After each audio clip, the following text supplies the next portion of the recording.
Hey, everybody, welcome to Arbitrary and Capricious, a podcast where we talk about the important issues of the day and the not so important ones. This week brought to you by construction on the Dallas North Tollway. You wanted to get somewhere? Well, sorry, that's not happening. That's not happening this week. Oh my gosh, traffic has been terrible. I'm your host, Jay Reed. I'm your other host, Aaron Robinson. How you doing this week, Aaron? Other than late to work, maybe this morning due to the traffic on DNT, I'm doing fine. I had a great weekend. I will say this. I spent a lot of time outside at Scarborough Fair. I got a little sunburnt. I bet it was great weather, wasn't it? It was amazing. It started off like 45 in the morning, but then like when the day actually hit and we were outside in the sun, it felt wonderful. So a lot of fun, a lot of people out there, a lot of families, and kudos to those actors for staying in character all the time. Mm-hmm. But what about you? How's your weekend? And since we're doing this on a Monday.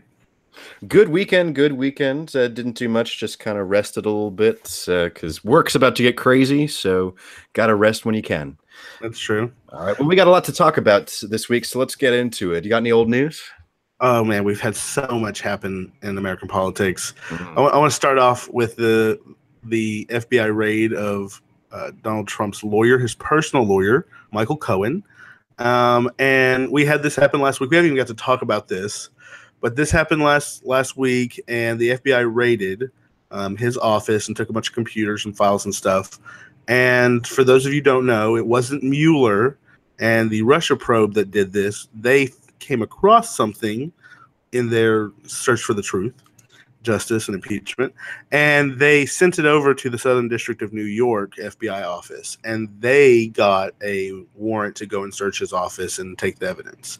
So it wasn't Mueller. There was already Trump saying that Mueller was doing something, and then he specifically said that the attorney-client privilege is dead, which is a fantastic point to talk about, because me and Jay, being lawyers, we know that you can't use your lawyer to commit crimes or commit fraud.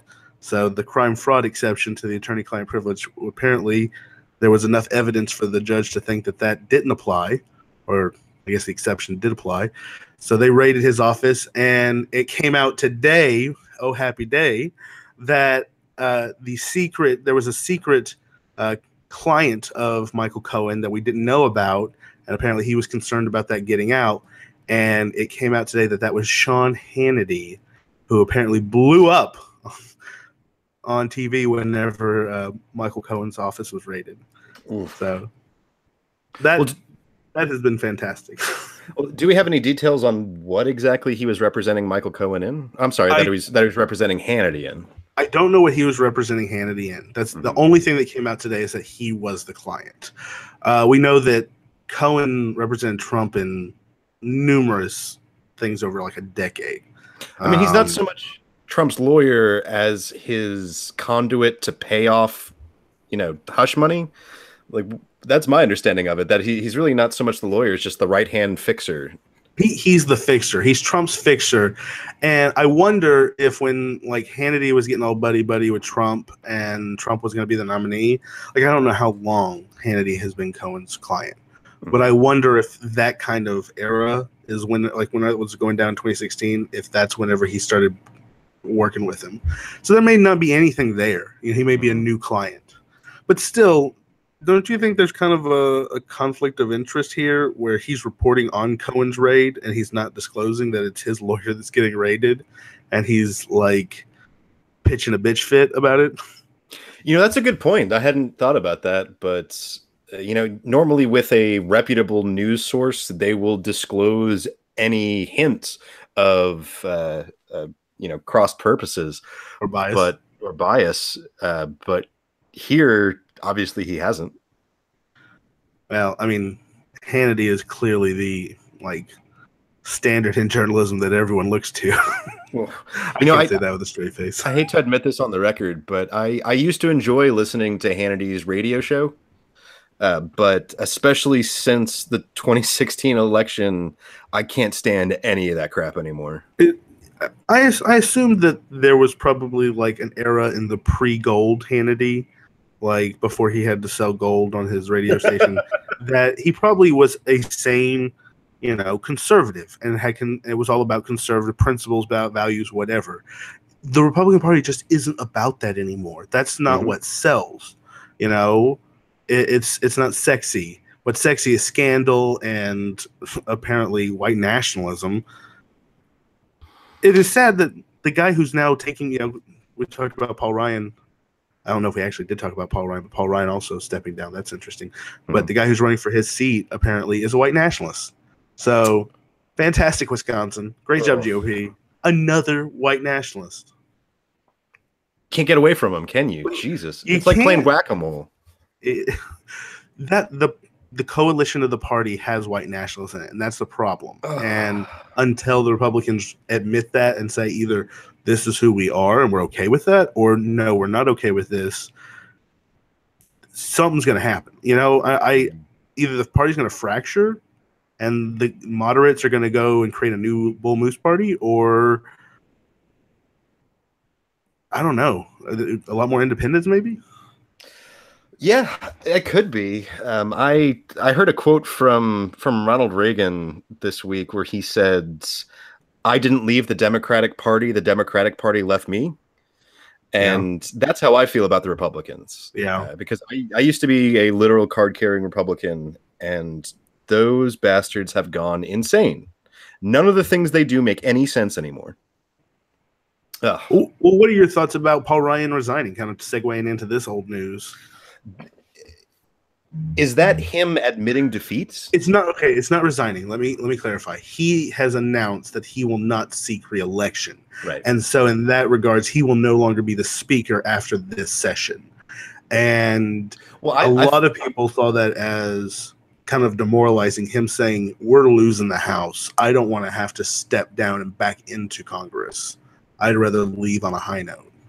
Okay, yeah, because I was going to say I thought it's not just that he's leaving as speaker; he's leaving Congress altogether. He's allegedly retiring from politics. Yeah, and one way to look at this is that he has dealt with a heart condition his entire life. That's the reason why he's such a fitness nut. Is that he's afraid that if he doesn't run 20 miles a day, he's going to drop dead. And so he's like a real world Chris Traeger. Yeah, exactly. That's exactly what he's like. Oh man. And so what he said is that he wants to spend more time with his family, which is what everybody says. But if you've lived your life with a medical condition like that hanging over you, and you're working in an intense, stressful job like being the Speaker of the House, that's going to take a toll on a person. So one way to look at this is that he's evaluating his life and his future and his health, and this is going to be the best decision for him.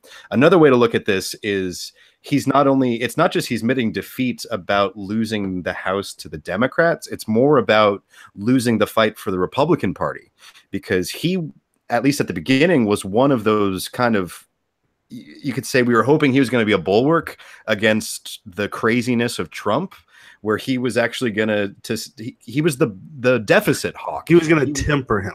Yeah, he was going to temper him, and it hasn't worked. And if anything, like you were saying, the old Republican Paul Ryan brand of conservatism doesn't sell anymore, and Trump is in. And I'd like to say that I'm sad to see him go, but I didn't really like him all that much either. Well, can I offer a third way of looking at this? Because the way I see it is he was able to ram down a $1.5 trillion tax cut that put money in the richest people's pockets in this country. He has been absolutely against all types of welfare, medical insurance for the poor, for everybody, just generally. And he has used this $1.5 trillion tax cut. The CBO, the Congressional Budget Office, announced that the budget is FUBAR. It is absolutely in a mess because of this tax cut. The revenues are just gone. And guess what? He did that. This was an old school Reagan play. If you don't have the money, you can't pay for entitlements. That was the goal. He got that passed, and it's cut and run. Get away from Trump. Get away from everybody. I got it. I can go to the lobbyists and say that I got this. He is set for life. That's what I see. And That is in my opinion. That makes him like the scummiest of the scum. Yeah. Because knowing that now that he has a heart condition and he fears for his life, and why would you wish that on anyone else? Why would you not say, you know what, giving other people the peace of mind that healthcare can bring is something worth doing with my life, instead of the money for the wealthiest people in America? Like, you want to talk about screwed up priorities. Yeah, I really don't know. I wish I could answer that question of why do people who should have compassion don't have any compassion? I don't know. I would also like to ask the question why, like, compassionate conservatives don't have compassion. Just generally, I've never understood that one. Yeah, I don't really know that either. Well, continuing on, we've been talking about Syria quite a bit in this podcast. Oof, yeah. And there have been some big developments in Syria, right, Jay? Yeah, as I'm sure everybody's seen by now, but Friday night, Saturday morning, the United States and some allies carried out airstrikes in Syria. And this is significant because the airstrikes were against the Syrian regime. It was against Assad specifically. Right. When in the past we've been carrying out airstrikes in Syria for a couple of years now, but it's always been against ISIS and against the Islamists rebels. Mm-hmm. This time it was against Assad. Why did we do it? Well, because there was the chemical attack, which Russia and Syria and I believe also Iran have denied even happened. They are claiming that this has all been fabricated by the rebels and by the West as a justification to strike Syria.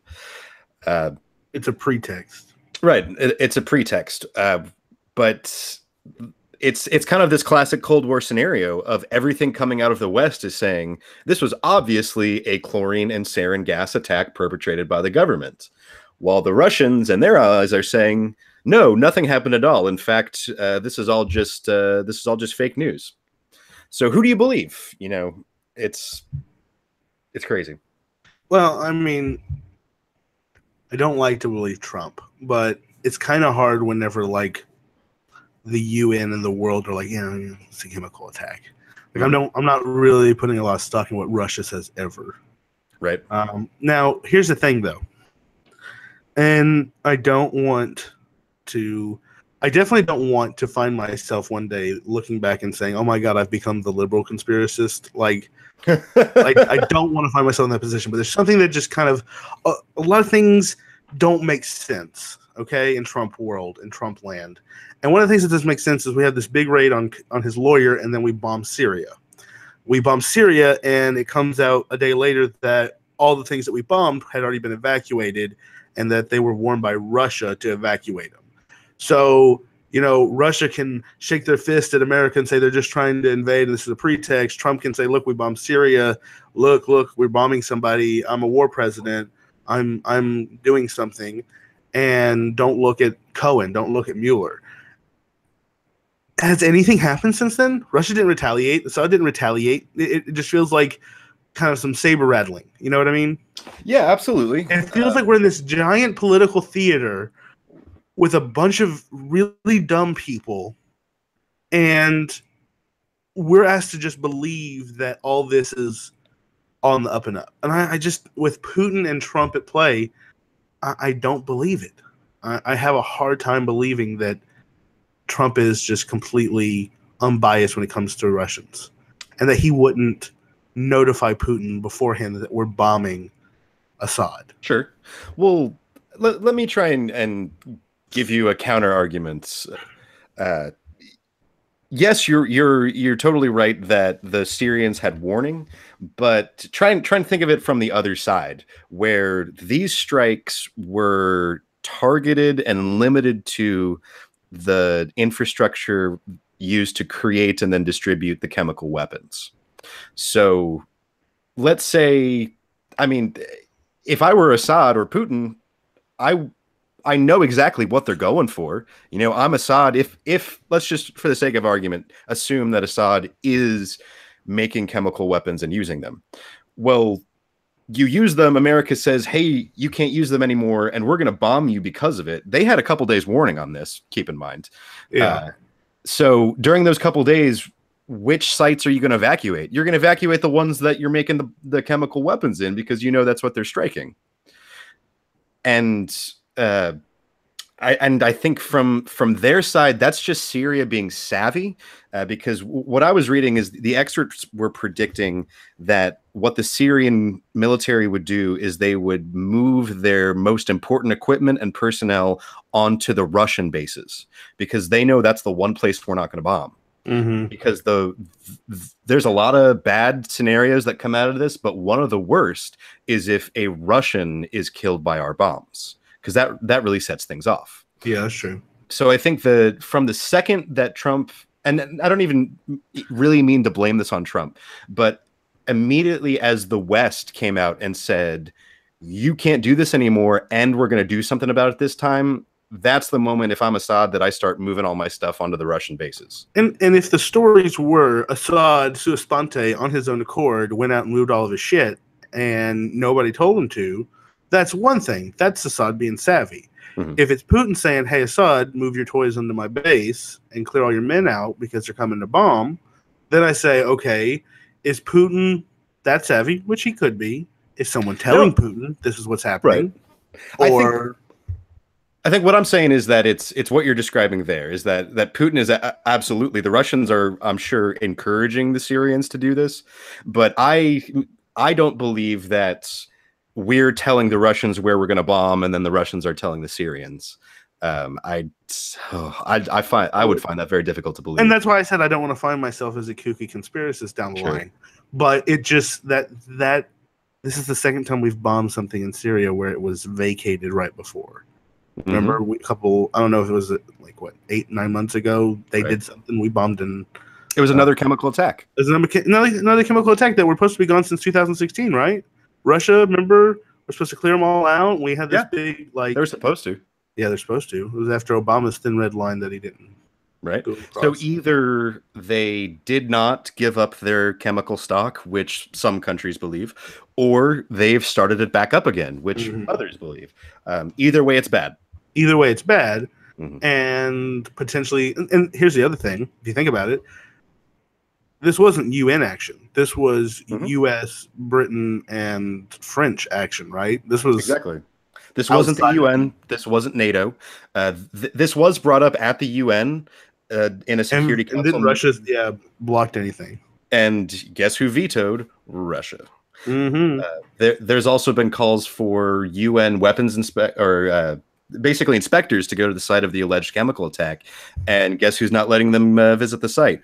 Russia. Because it didn't happen. Yeah, exactly. There's nothing to see there. And one question that maybe I'm the crazy one here, but the question that no one is asking is why would Assad use chemical weapons in the first place? I mean, he's doing just fine killing people with bombs and bullets, and he knows the one thing that's going to provoke a response is going to be weapons of mass destruction. So what's the benefit here? I think it's the same benefit we saw with the nuclear bomb in Japan and the war quickly. Like it's demoralizing. Chemical weapons are demoralizing. I think that they saw, was it Doma? Was that the city that they bombed or they gassed? Right. Douma. Yeah. Apparently it had been like a stronghold through this entire fight. And that's why they chose to use the chemical weapons, is because they had not been able to take the city yet. By using the chemical weapons, the city just like fell over. It just submitted. So yes, they lost some facilities. They lost no people. They lost some infrastructure. But I think they were gambling that the Russian shield would be sufficient to minimize any retaliation. See, I'm very much conflicted about these strikes, because on one hand, as we've been discussing, there really doesn't seem to be a point to this, because what has this helped? What has this stopped? But on the other hand, what's been articulated particularly by Theresa May from the UK is that in general, there has been an erosion of the norm that chemical weapons are not allowed. Yeah. And what they've pointed to is both the use of chemical weapons in Syria as well as the poisoning of diplomats and such by Russia. So what they're arguing is that this is part of a broader pushback against use of chemical weapons in order to keep that as an international norm. So I think that's worth it. That is an idea that is worth supporting. But on the other hand, are these airstrikes actually going to get that message across or be successful at all? I don't know. Yeah. Well, I mean, Russia's been pretty busy. Just this week, the U.S. and the U.K. accused Russia of hacking like mobile devices, electronic devices across the globe. Mm-hmm. And then we talked about, how the Russians were kind of circumventing the narrative that they had troops on the ground by using the mercenaries. Mm-hmm. And something funny happened to the guy who broke that story, right? Yeah, the Russian journalist who made a name for himself by breaking the story about the private mercenaries on the ground in Syria, he mysteriously fell from his fifth floor apartment and he is now dead. Yeah. The night before it happened, he had told friends that his apartment was surrounded by mysterious, like bodyguard type men. So who knows? Well, I think that we can infer that Russia is cleaning house. Russia is playing this game hard. Mm-hmm. And honestly, I don't think we've done enough to prepare for the 2018 election cycle. I don't think we've done enough to prepare for 2020. Mm-mm. They're going to make another play. They're going to interfere again. Mm-hmm. And Putin just thinks he can do this. Well, does that mean that we hack their election? What do we do? I don't know, but honestly, we should be investing, like, instead of building tanks and like things for conventional warfare that we're not using actively very often at all. Hello, military industrial complex. We need to develop cyber warfare. We need to develop cyber defense systems. We need to develop like serious like technology to defend our infrastructure, our data, our elections. Like, invest in that, government. That's what you should be spending money on right now. Not border walls, not vacations to Mar-a-Lago. This is ridiculous. Let's invest in something that's actually going to preserve our democracy and our culture and our way of life. Yeah, I think you're absolutely right about that. The wars of the future are not going to be fought with bullets. They're going to be fought with ideas and, I don't know, LAN cables, Wi-Fi. It's going to be the internet. It's going to be the internet. It's the greatest invention that's not done shaping our world, our culture, our perspective. I mean, it's huge. Mm-hmm. I think the next thing to do something like that will be AI, which we'll talk about later. There you go. There we go. All right. Well, any other old news you got? I just want to touch on a couple of things. Mm-hmm. The Oklahoma teacher strike, the union ended, but I think they got increased pay and they got more resources for the school, but the teachers apparently were not happy that the union ended the strike early. Interesting. They wanted more, and apparently there have been some funny business accusations going around that maybe some people from the government had infiltrated the union. Interesting. To kind of get it to end the strike and get everything going again.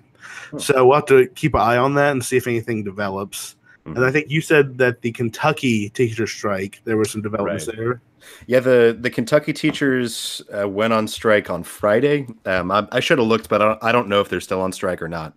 But the governor of Kentucky, in criticizing those teachers for striking, said that he was certain that because the schools were closed and therefore children would be at home unsupervised, that children were, as they spoke, being sexually assaulted, molested, and trying drugs due to the lack of adult supervision.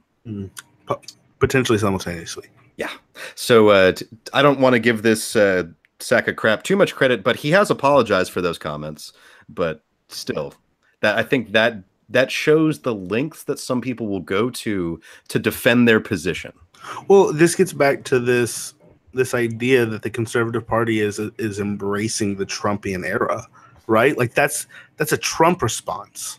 like, oh, these teachers, they're leaving the kids at home and they're just doing drugs and getting assaulted by transgender people in the wrong bathroom. Mm-hmm. I'm just going to throw those buzzwords out there. Just throw those buzzwords out there. Yeah. Like, did you watch any? This is completely separate, but I'm sorry. But did you watch any of Mark Zuckerberg's testimony before Congress? I did. I did see data. Did you watch Ted Cruz's questions? I didn't, but I do know that he avoided the Cambridge Analytica question because he was a Cambridge Analytica patron. Well, Ted Cruz, it was almost as if he was completely uninterested in what Zuckerberg had to say. He was like, all right, I'm going to come in here. I'm going to drop my buzzwords and I'm going to get out. So he was like, hey, Mr. Zuckerberg, Planned Parenthood, Chick-fil-A. All right. And then. See, he was summoning his inner McConaughey. Yeah, pretty much. It was like, why does Facebook hate Chick-fil-A and love Planned Parenthood? How many times? Zuckerberg's like, what are you talking about? How many times did he mention Diamond and Silk? Diamond and Silk. Ooh. Yeah, I think he might have mentioned it once. Well, I know that was like the thing that almost every conservative like congressman mentioned was Diamond and Silk, and I feel like they don't understand why Diamond and Silk was brought down or was removed from Facebook. Mm-hmm. And honestly, I feel like he should have just explained it to him. It's because they basically advocate for conspiracy theories. You know, they discuss it and they push them. So. No duh, that stuff gets pulled down in the era of fake news. Right. Like Facebook said, we're trying to fix this. I don't know why Zuckerberg didn't just say that to their face. Like he really got sheepish whenever they brought up the Diamond and Silk stuff. You know, maybe they just forgot to program that particular subroutine into his responses. Because he was very much, you know, boop, boop, boop, bleep, bloop. Well, and also, community. I just want to point out that I'm a little disappointed in all the Republicans who brought up Diamond and Silk, because it's like whenever you go see like your racist in-laws and they're like, hey, here's our black neighbor. Have you seen our black neighbor? He lives in this neighborhood. Like, to try and make you think that they're a little less racist. Like, that's what I feel like Diamond and Silk is. It's the one like black commentator or one couple of black women that like Trump. Mm-hmm. And so because they like Trump, they have to like parade them out anytime that they can. Right. See, we're multicultural. That's what it feels like to me, at least. Yeah, I can see that. So, and then I think you also said something about Brazil. Oh, yeah. I feel like I didn't do a very good job last week with explaining what's going to happen next in Brazil, so I wanted to go back to that. Okay.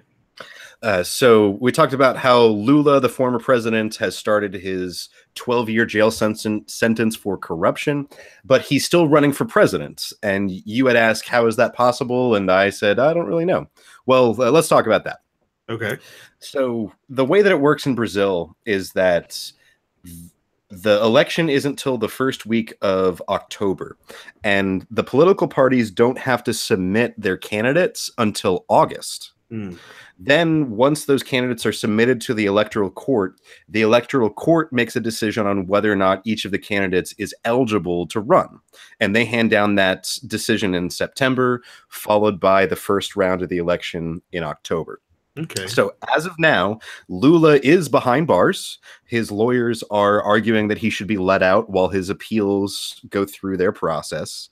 But the fact still remains that he has been convicted of corruption, and a person convicted of corruption cannot run for president. So looking forward, whenever it gets to the point where they designate their candidates, if they chose to designate him, the electoral courts, as you mentioned, would probably use that as grounds to say he's not qualified. Exactly. Most likely what's going to happen is the electoral court is going to rule him ineligible unless his lawyers successfully overturn the conviction or pull some legal voodoo and convince the electoral court that Lula should be allowed to run until his appeals are finalized. Neither one of those looks likely, but his party is sticking with him.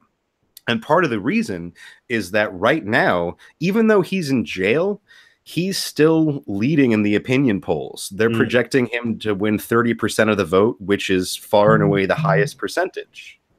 The problem is, if he's declared disqualified, the Workers' Party doesn't have a clear successor. They don't have anybody else who matches him anywhere close in his popularity or his charisma.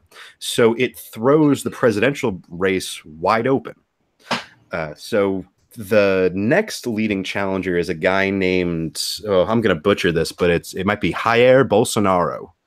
And Bolsonaro is a far-right politician that an Australian news service once called the world's most repulsive politician. Okay, so this is interesting. He's a far-right politician, right? Mm-hmm. We talked about last week about how there's this growing evangelical circuit going down there. And he's one of them. He is an evangelical Protestant. This guy, do you remember a few weeks ago when we talked about Peru and they had that president in the 90s who was killing his own people? Yeah. Well, Bolsonaro has praised Fujimori in the past for his effective use of the military against the legislature and judiciary. Sometimes you just got to take them out, right? Yeah, right. Exactly. During a heated discussion about the appropriate punishment for rapists, he told a female colleague, "I would never rape you because you aren't worth it." Wow. Yeah. This guy, not a good guy. He claims there's a conspiracy against him by the liberal media. Always. Imagine that. And he suggested that he's not really all that far right. In fact, his views are more in line with the mainstream American right on issues such as gun ownership, abortion, gender identity, and trade. And honestly, he's probably not wrong. But they're pretty far right now anyways. Yeah. Like, that's not a good litmus test for him. No, it's really not. Someone down in South America saying, "Hey, I'm like a Tea Partier." I'm like, that's a bad thing. Right. So what the experts are saying is that if Lula is in the race, this is going to be a very polarized race where we've got Lula on the left, we've got Bolsonaro on the right. And they're predicting that because of that polarization, that's actually going to make Bolsonaro do better, as people will flock to him in reaction against Lula. However, if Lula is disqualified, it's going to throw this all into chaos. Everything gets splintered. And I wanted to talk about why it's important that it's splintering like that. So the presidential election in Brazil is done in two phases. Rather than the system where we just have the general election, we vote, we do the electoral college, and we get the winner. They have a double ballot system similar to what they have in France. They actually do this in a lot of different countries, where we have the initial vote where you pick your candidate. And then if any one of the candidates gets a majority of the votes or, a set percentage of the vote, usually it's 50%, then they win. Then they don't have to do the second one. But if nobody gets 50% of the vote, then we do a runoff between the top two candidates. So what it's looking like is if Lula is in the race, then it's pretty much guaranteed to be him and Bolsonaro left for that second ballot. But if Lula is not on the ballot and everything fractures, and then we have 6 different candidates who all get 12% of the vote, it's going to take far fewer votes in order to get to that runoff. So we could have a situation where we've got somebody who gets 15%, then 14%, then 10, 10, 10, 10, 10. Well, 15 and 14 are going to go to the runoff, even though their share of the vote isn't that much bigger than those who got 10. That's interesting. So it could really be anyone's game.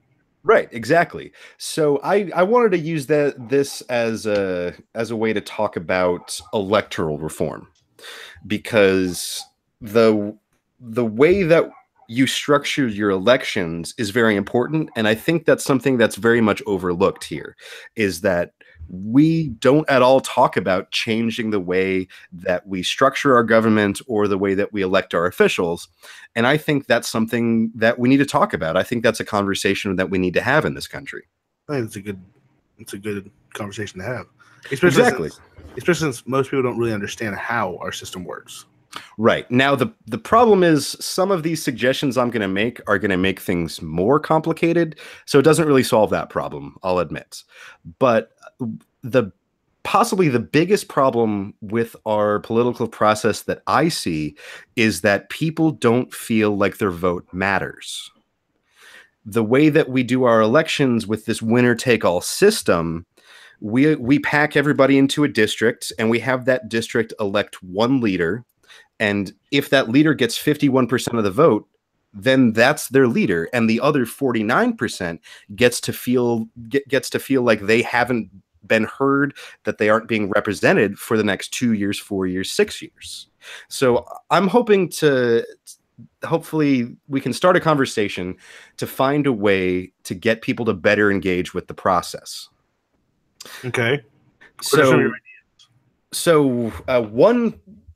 one way to go would be to do what they do in Brazil, where we're talking about this double ballot process, where this solves the problem of third-party candidates and people like those votes are wasted.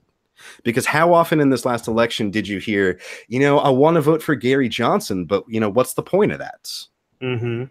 With this double ballot election, what it does is it allows those people to have their voice heard so that we can still see, okay, 25% of Americans preferred Gary Johnson, but far more preferred Clinton and Trump.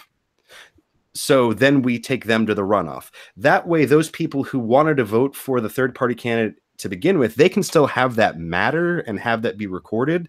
But in that second ballot, they still get a say in whether we get douchebag A or douchebag B. Okay, douchebag or turd sandwich. Yeah, exactly. Because something that I've advocated a few times on this pod is that I'm hoping for a splintering of our process. I'm hoping that we can break out of this two-party system and hopefully create a more multi-party system. Well, in doing some research for this, I came across something that you political science nerds out there have probably been shouting from the beginning. This is called Duverger's law. Duverger's law. Yeah, Duverger. And what this says is that basically the systems like we have, where plurality rule in single-member voting districts tends to favor the development of a two-party system, while other systems, such as the double ballots or what's known as proportional representation, tend to favor a multi-party system. Basically, what this is saying is that the way that you elect your officials actually dictates whether you're going to have a two-party system or a multi-party system. And the argument for this is that basically when you have a winner-take-all scenario, we're just going to get two choices, where those two choices are just going to gobble up whatever coalition they think they can get to win the vote.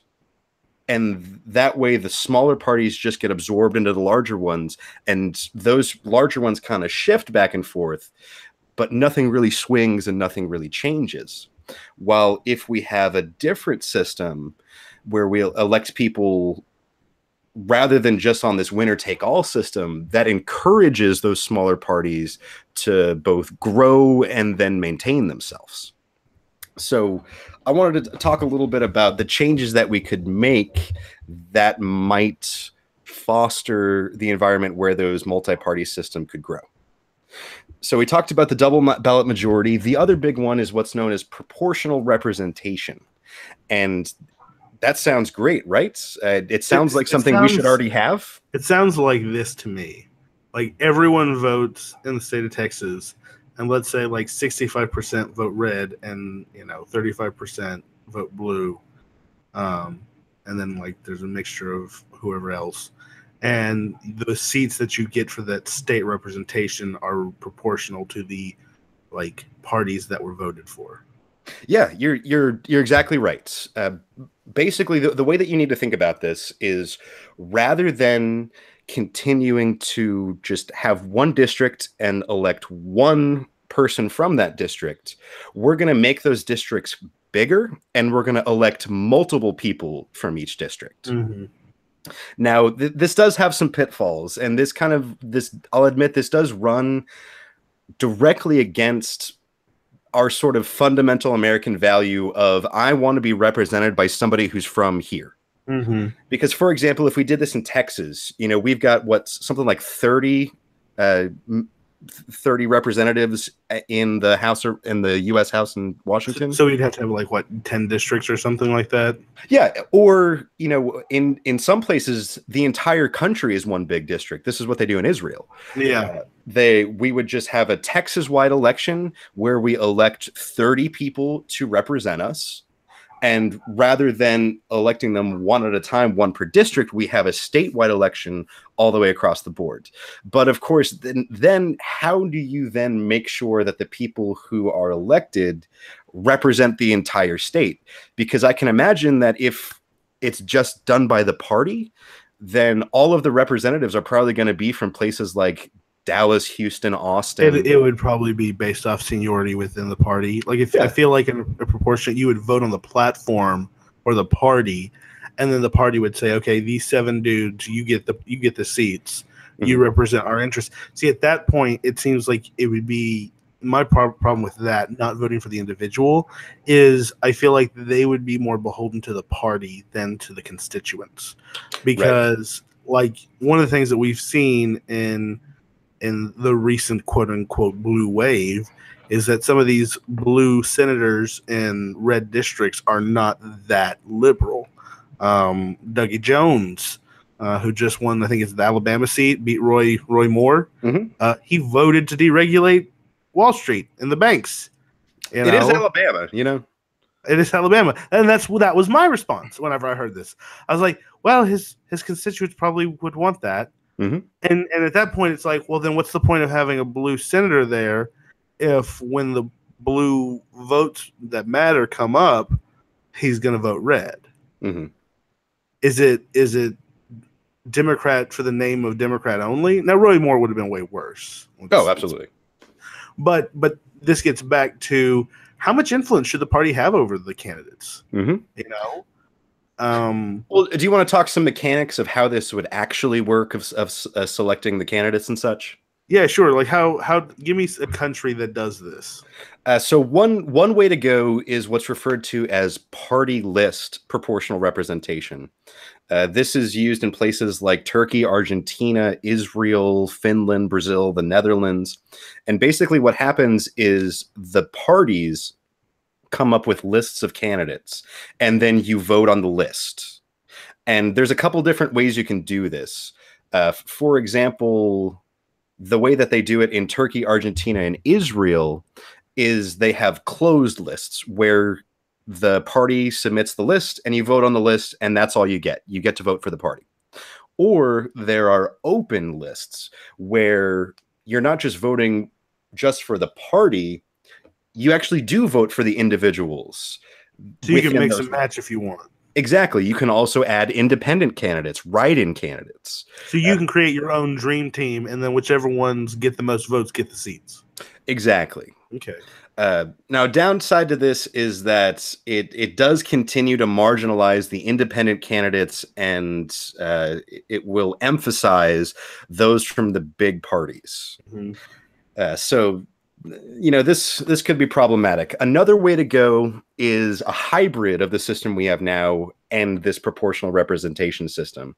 This is actually what they do in Germany with my favorite international legislature, the Bundestag. The Bundestag? Bundestag. The Bundestag. A lot of people will try to tell you it's the Reichstag. It hasn't been the Reichstag since 1945. Yeah, I thought that they changed that. Yeah, keep that in mind.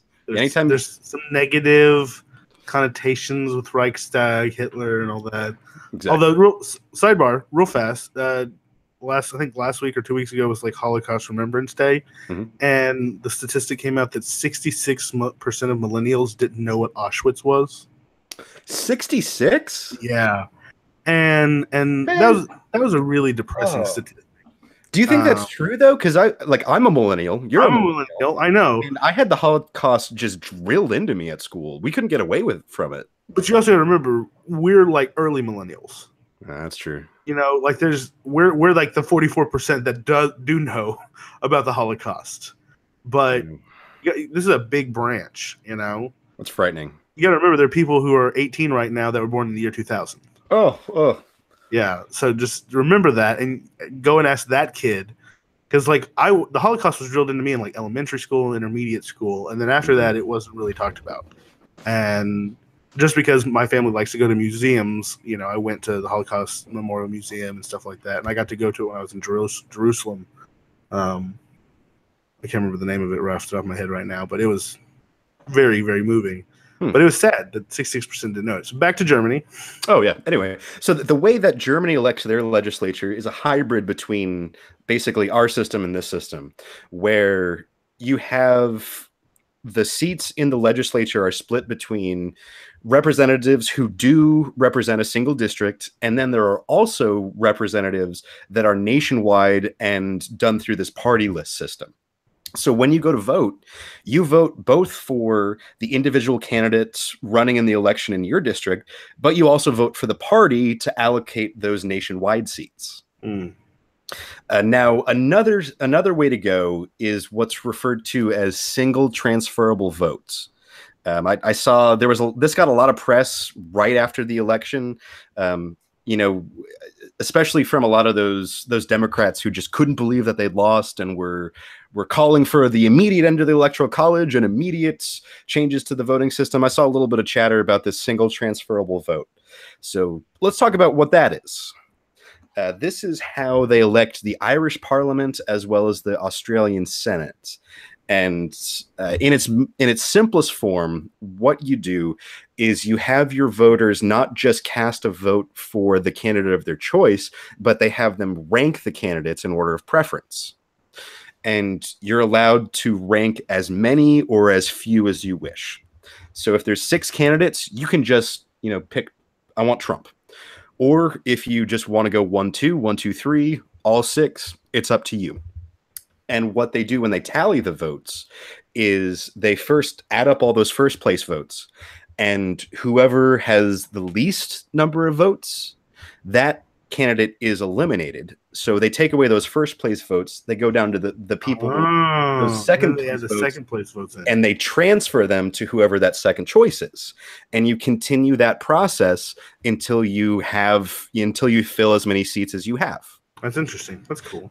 So the way that I've described it there, that's the way it works in its most simple form. And I think that makes a lot of sense because that solves those same sort of problems that we were talking about before with the third-party candidates, where you can still have your voice heard. You can still have it recognized that you wanted that crazy fringe third-party candidate, but they were never realistically going to win. So that's still recorded, and you still get to have a say in douchebag versus turd sandwich. Well, what if we did that as the way we elected our Senate? Like you had a list of potential senators from both parties or from parties and independents, and you could rank as many of those as you wanted as options.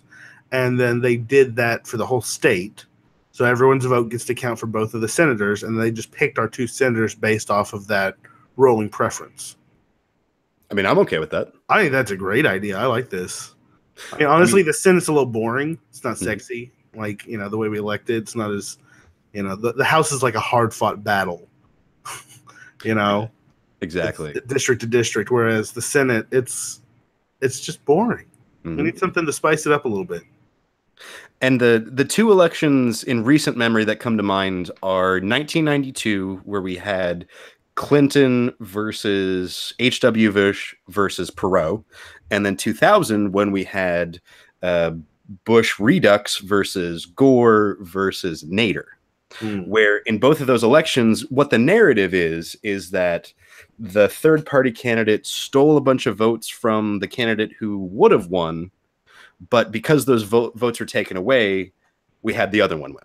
I think you can honestly say that about the 2016 election. Some people were saying that about, was it Jill Stein, that if just her votes had gone to Hillary, that the Electoral College would have shifted. Is that true, though? I think so. I mean, I don't know. I'd have to look, but it was in the states where it mattered. Huh. Because I remember afterwards, MSNBC, which, was furious, was like circling all the independent voters in these states saying, look, if these people had just not voted for these worthless candidates, then the election would have been different.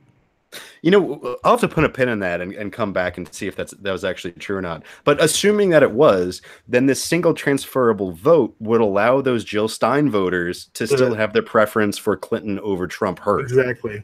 That's interesting. I like that. That's a really interesting way of doing things. Now let's talk about some of the pitfalls, though. Okay. This can get a whole lot more complicated when we also add in an element of transferring the votes from surefire winners, because we talked about transferring those votes from the surefire losers, and that made sense. But in some countries, what they do is they also start transferring the votes for the people who are surefire winners, where if a candidate reaches a certain threshold of votes that ensures they're going to get elected, then they also start to reallocate the rest of those first place votes for that far and away winner. And I don't like that.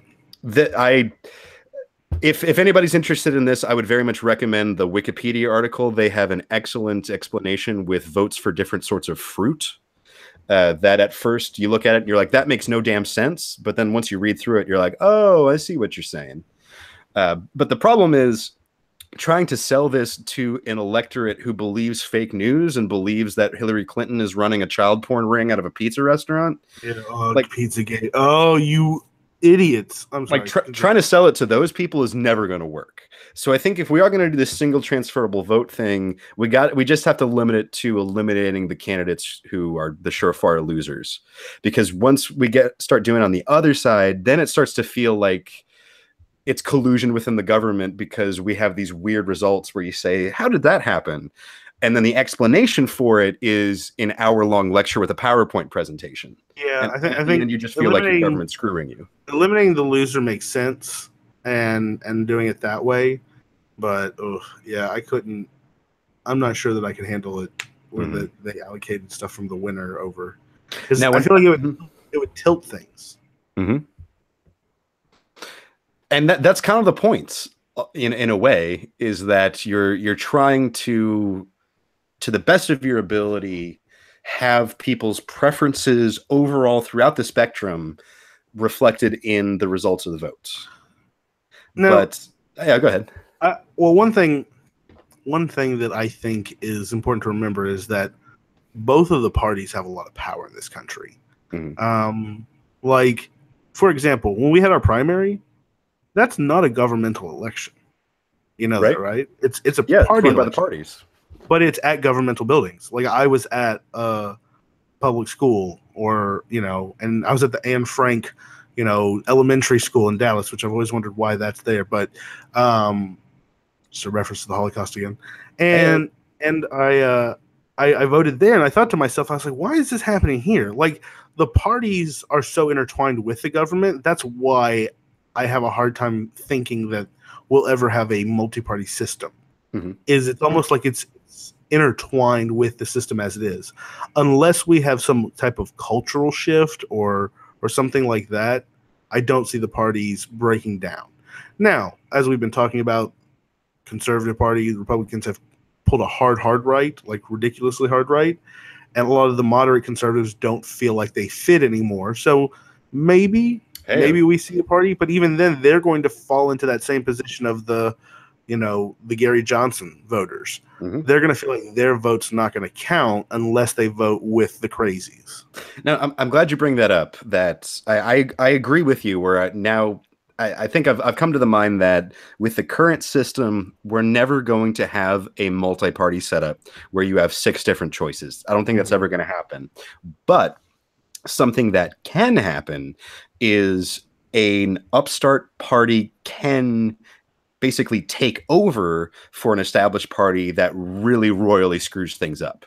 This is what happened prior to the Civil War, where in the confusion created by the political crisis of the Civil War, the Republican Party was able to come in and basically usurp the place of the Whig Party, where before the Civil War, we had the Whigs and we had the Democrats, and the Democrats, they split North and South based on slavery, while the Whigs just had this kind of loose coalition of different groups that really didn't have a lot in common, and they didn't take a stand. They didn't pick a side early enough on slavery.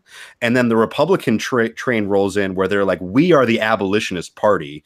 This is our single issue. We're taking down slavery. Are you getting on board? And basically half the Whigs join the Republicans who are against slavery, and the Whigs who are pro-slavery then join the Southern Democrats. So I think what we're looking at here is we're looking at a pivotal moment in American history. I don't mean to say that this is going to be like the Civil War, but I think that the mistakes of the Republicans is going to open the door for somebody to replace them. And at this point, I hope that happens. In much the same fashion that the Republicans replaced the Whigs. Exactly. That's what I'm looking for. I mean, it almost seems like this, like not willing to take a hard position on the white nationalists. Like the fact that Trump has, downplayed Nazi protests in this country. Mm-hmm. The fact that the GOP has a, admitted Nazi, Illinois Nazi, and it's not just a Blues Brothers reference. There is an opportunity for a conservative / libertarian party that's not cuckoo to come in and steal a lot of votes from normal people. Mm-hmm. Exactly. It's possible to believe in smaller, limited government that doesn't overspend without hating black people. Or believing you don't have to do both. Yeah, or believing that you need an ethno state. Right. You can be a fiscal conservative and have religious values without having to force your religion down everyone's throat. Yeah, and oh God, that's what I'm looking for. That's what I'm hoping for. But as you mentioned, if I were to make a prediction, I'd say no. The Democrats and the Republicans are too far entrenched that I don't think they're ever going to get unseated. I think they're just going to change with the times. Yeah, and I think the best example of that is post-civil rights era Democrats. Mm-hmm. You have all the racist Democrats leave the party and form the Dixiecrats. They run one election, get a few seats, and then the Republicans are like, just come join us. Mm-hmm. Don't tell anybody. And, that, I mean, isn't the famous quote from LBJ is by signing the Civil Rights Act 1969, I'm giving away the South for 60 years? Mm-hmm. I mean, that's the famous quote. He knew what he was doing. It was going to cost the Democrats the South. They had to create a new coalition. Mm-hmm. And just sitting here looking at the two coalitions, we have the fiscal conservatives, we have the religious conservatives, and the religious conservatives branch from evangelicals to Methodists to Catholics. I mean, it's all over the place. And then we have the crazy hard right conspiracy theorists and the Nazis and the KKK. And who else can we add to this coalition that you can think of? Moderate social conservatives that are not necessarily religious, maybe. There's not a whole lot more to the coalition, and mostly white. Mm-hmm. There's definitely some minorities, but I don't think it's a far cry to say 85% of the Republican electorate is probably white. Yeah, I'd say that's fair. And so then we look at the other coalition. We have the minorities, we have the old hippies, we have the young hippies, we have the college kids, we have the LGBTQXYZ community. I don't know all the acronyms. We've got both the very, very poor and the very, very rich. Yes, you've got the very, very, very, very poor and the very, very, very, very wealthy. And it honestly feels like both parties have not represented the middle class very well these last 20 years. Mm-hmm. It's just generally, I feel like the middle class has been left behind in a lot of ways. Mm-hmm. We've got nothing to offer. We have neither the numbers of the poor or the money of the rich. Yeah, and so it's a good statement. But the second coalition, the Democrats coalition, is built to last. The country is getting more diverse, not less. More cultures are coming in. More different ways of viewing gender and gender roles and traditional relationships. Those are all actively progressing and happening. And so the Democrats have built a coalition looking forward. And I feel like the Republican coalition is one that's dragging its feet behind itself. Yeah, I feel like the political spectrum has realigned, where now it's open versus closed, where you have the Democrats saying we want to have not necessarily open borders, but borders that allow both people and trade to flow back and forth. Yes. Because that's how we get the best ideas into the best places. And we've got the Republicans, on the other hand, saying, no, we're going to put up a wall because those people are stealing your jobs and we need to protect those and save them for you. And the best ideas come from Americans, not from foreigners. Exactly. Don't let them steal it. Yeah. Don't educate them so they can go back and make their country great. And I think long term, there's only one of those ideologies that can bear out long term. Absolutely. And it's openness. You know, closing, becoming more self-reflective and more insular is only going to bring you down. Mm-hmm. Well, and I saw a great video kind of dissecting this, and it was saying that the reason why is the white evangelicals feel like they're losing the culture war. And they can't remain in their little bubbles. They can't. That's the whole take it back mentality. That's the whole take it back mentality. And so I know that a lot of people that I talked to that I just couldn't believe were voting for Trump said the reason they were voting for it is because the Supreme Court was the most important thing. It was all about long-term influence on the culture, the laws, the society, because a lot of them saw this as their last chance to be relevant. And I mean, maybe they're right. This is their last chance to be relevant. Well, then why would you vote for Trump? Jesus. Because it's an ends justifies the means. It's it's all about the Supreme Court, you know. Well, they wanted someone that was going to be super conservative. You know, they wanted a Gorsuch, and if they put up Jeb Bush or if they put up Kasich, they might have put a moderate conservative in Scalia's seat. What a horrible thing. Jeez. What a horrible thing. But that would have been a horrible thing to a lot of people. Yeah, I think you're right. You know, because what happened whenever last time they put a moderate conservative? Hello, Kennedy, the swing vote.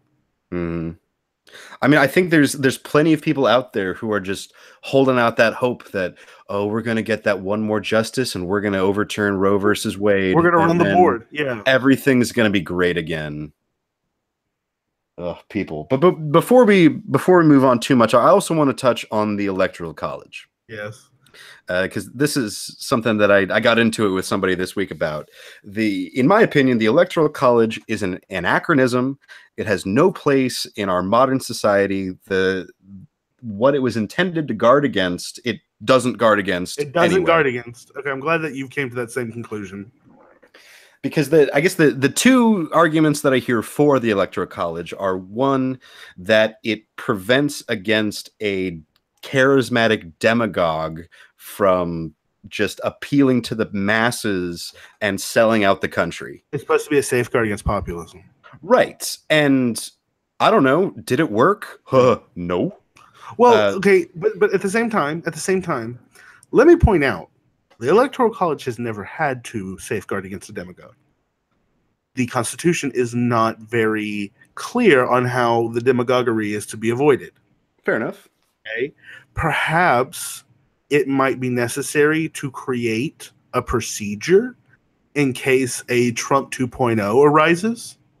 And that way, in a clear situation, they would know what to do. Because I remember after the question arose, you know, Trump had won the nomination. Should the Electoral College put him in office? People didn't actually know what the Electoral College could do. I read some Electoral College people saying, well, I mean, maybe I would vote for Kasich, but what good would that do? Mm-hmm. You know, Hillary was the other person who was the option. You know, that's a good point. So does the Electoral College just get together and say, hey, let's pick somebody? Or does it go to the other candidate who got the next amount of votes? Like, there's no procedure. There's no rules of the game here. That's a good and point.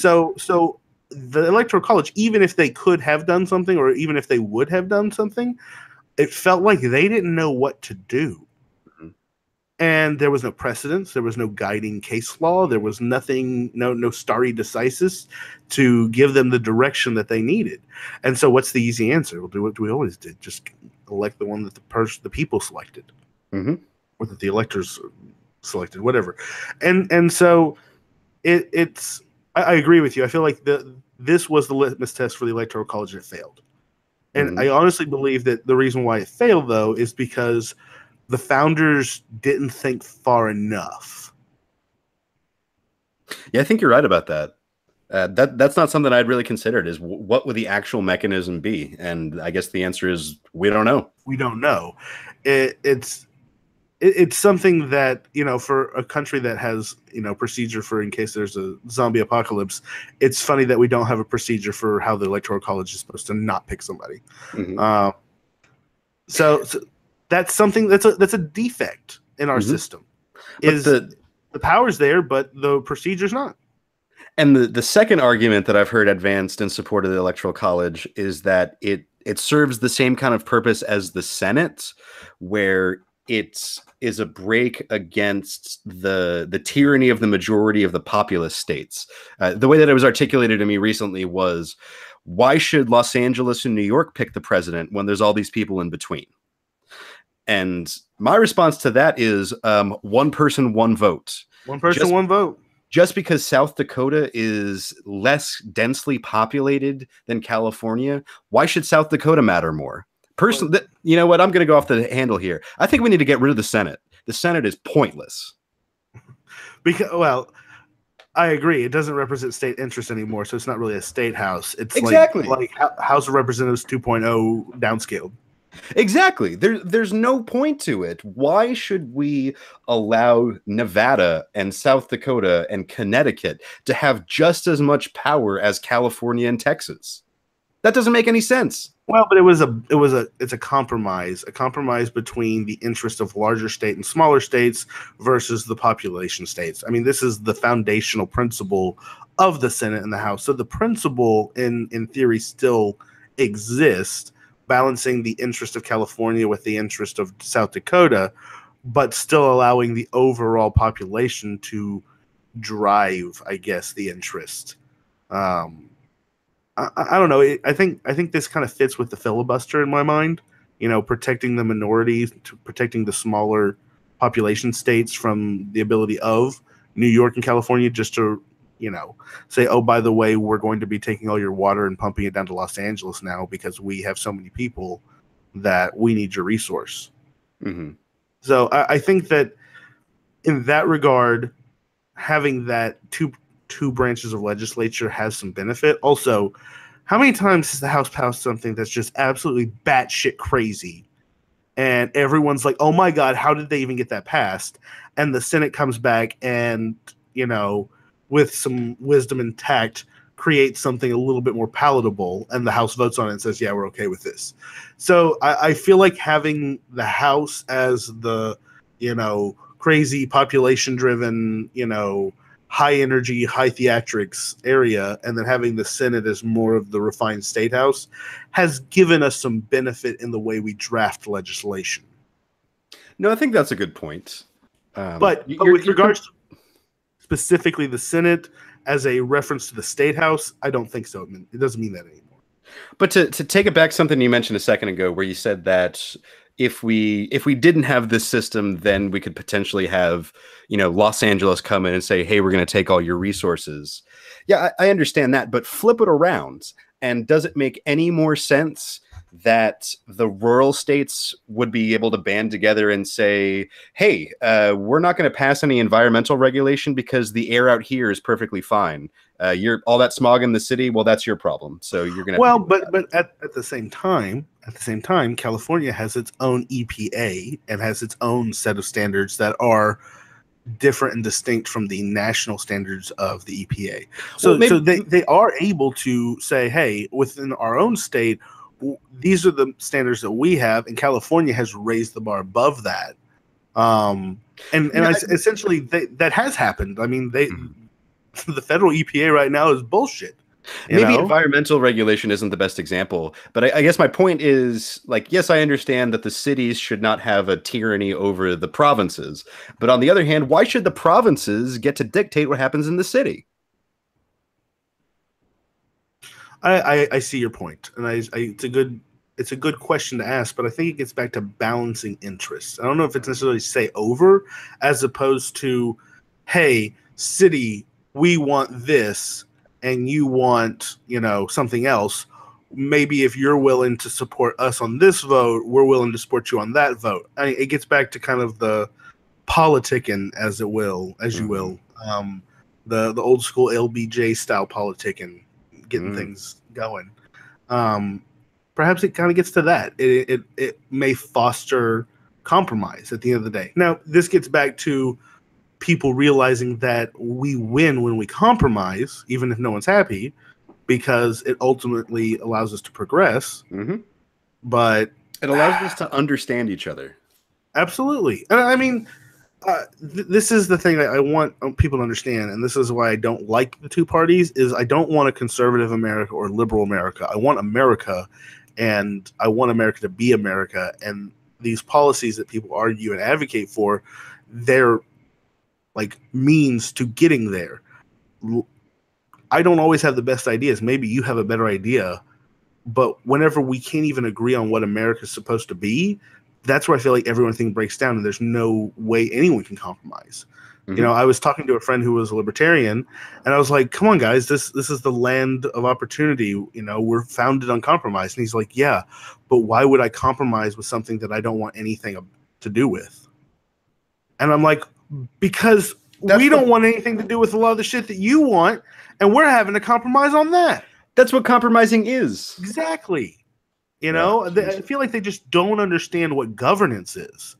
Exactly. And I think if we make some of these changes, which will help foster the growth of third parties, I think that's going to increase cooperation and compromise within our political process.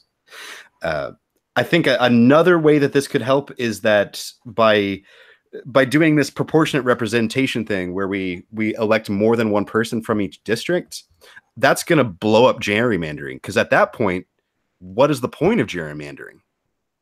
It depends. If you draw your district and you're able to divide Dallas into 3 like slices of pizza and then connect it to conservative areas surrounding it, you just took one blue district and turned it into 3 red ones. I guess I'm thinking on the level of Texas is the district. Statewide, I agree with you. We don't even have to draw lines anymore. If it's statewide, I completely agree with you. I think it eliminates gerrymandering. But if there is any ability to draw districts at all, I feel like there will be population manipulation. Oh, yeah, absolutely. If you're drawing lines, then there's going to be a political fight over how those lines are drawn. Absolutely. Well, I've been doing a lot of talking. Ooh, I feel like taking a break. Yeah, you got any weird news? I do, and it's not a big story, but I thought this was funny because it was big enough to be trending on Facebook. But Domino's, which has been bringing pizza to American doorsteps for more than half a century, I'm sure they're proud of that, now is going to start delivering to the great outdoors. On Monday, the pizza company announced that customers can meet drivers at U.S. beaches, parks, and landmarks in order to get their delicious pizza, cheesy bread, and other foods. So I thought this was kind of funny, honestly, because why hadn't they done this before, you know? But yeah, so what does that mean? Like before now, you had to order to your house and take your pizza to the park. Sure, but I guess the park doesn't have an address that you could give them? Apparently landmarks, like you meet at the buffalo like statue or something inside the park. Yeah, I guess, but like I guess I'm just thinking that everywhere that you go, unless it's like seriously inside that park, like there's going to be a street address out like nearby, so why couldn't you just put that street address to begin with? I guess you could, but what if you're like on a beach, okay, and you order your Domino's and it's just a beach? You say, I'm at this beach, and Domino's shows up. You see Domino's, you go get your pizza, you have your pizza on the beach. Like, I don't know that there would be a specific address for the beach. I guess so. That's true. But I did have a arbitrary question for you, Jay. What would be the best location to order Domino's pizza? Like, where is a place where you would be out and about, and you're like, you know what? I want Domino's delivered right here, where you could utilize this new service.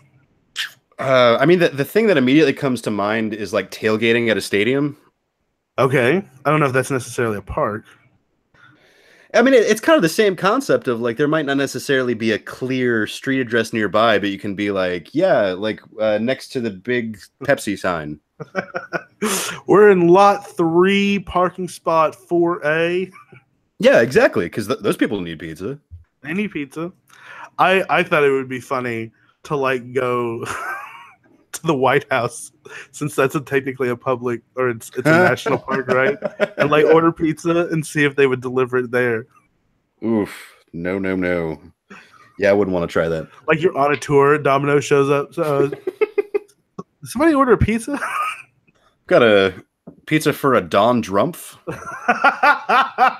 Oh, that'd be great. You'd have to do it as Donald Drumpf. Make Donald Drumpf again. You'd also have to order some forks because Donald Trump eats pizza with a fork. Oh yeah, I forgot about that. Thank you, Jon Stewart, for bringing that to the world. Oof. What about you? Any world news? Any weird news?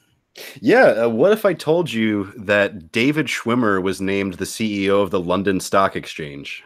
Like David Schwimmer, the Friends guy from Friends? Unfortunately, no. Oh. No, this is a American banker. He's worked at Goldman Sachs. He's a straight up banker dude. Is it spelled the exact same way as David Schwimmer, the actor? Same way. But I guess the question I want to pose to you is: imagine being David Schwimmer, and you go to Yale, you get your law degree from Harvard, you work at Goldman Sachs, and then you get named as the CEO of the second most important stock exchange in the world. And you're still not that David Schwimmer. You're still not the David Schwimmer? Yeah. I mean, I feel like, unfortunately for him, it's like Michael Bolton from Office Space. No, he'll never be the Michael Bolton. Mm-hmm. Everyone will always think of Michael Bolton, of course. So David Schwimmer, I feel like his popularity is somewhat limited. Like he's becoming kind of a nostalgia reference at this point. Sure. Although I did love him in Curb Your Enthusiasm. He was absolutely hilarious with Larry David. Fantastic. But he does, if you haven't watched it, you need to, but he does the producers with Larry David. And he's, nice. Yeah, it's them as Bialystock and Bloom. Oh, gee. Yeah, David Schwimmer and Larry David. It was so funny. Oh, gosh, I died.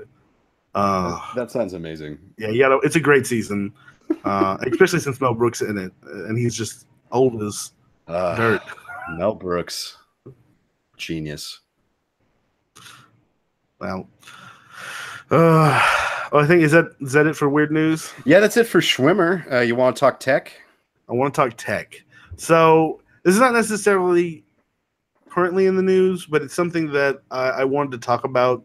It kind of pops up every once in a while, and it's AI. And I named this article or this segment the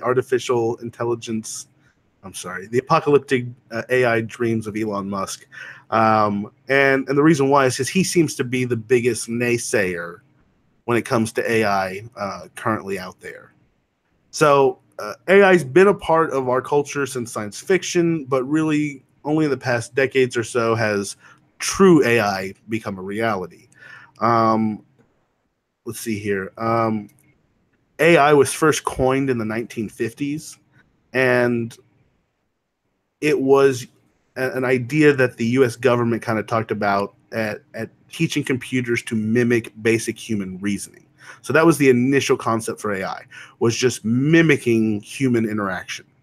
Whereas today, the AI that we're trying to develop, or that Google, Facebook, Elon Musk are trying to develop, is not just mimicking, but rather having a system that mirrors human thinking. So creating a giant neural network of algorithms or computers that allows the computer to look back at quote unquote memory data, and make decisions based off of its prior experiences on how to react going forward. So basically how we operate, right? Mm-hmm.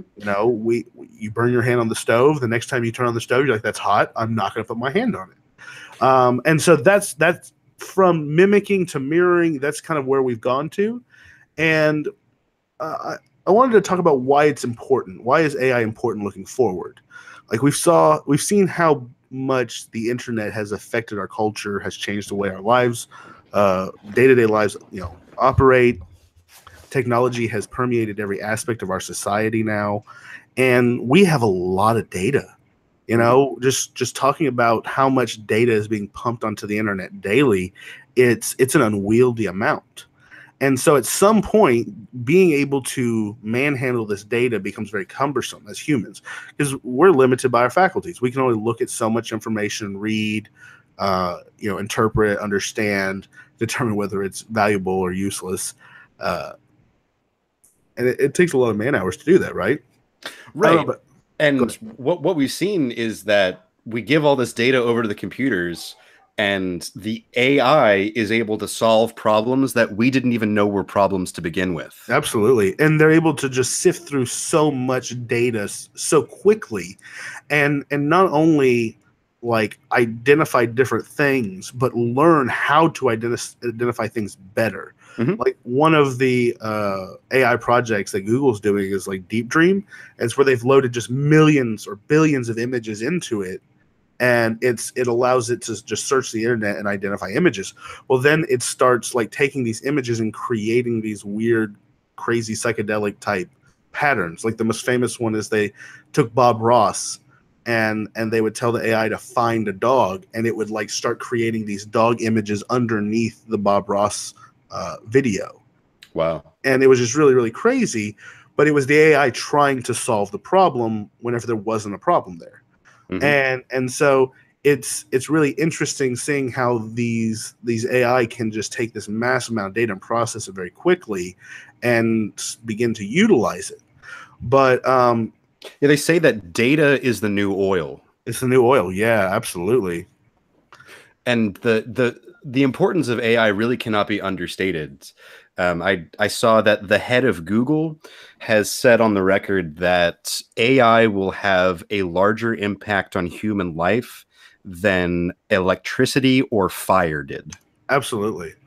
I mean, one of the things I thought was really cool about this is at some point, like, did you see iRobot? No, I didn't. You didn't see iRobot. It's good. Mm-hmm. It's an enjoyable movie, not necessarily good. But one of the things that was in there was an AI that controlled all of the cars. Mm-hmm.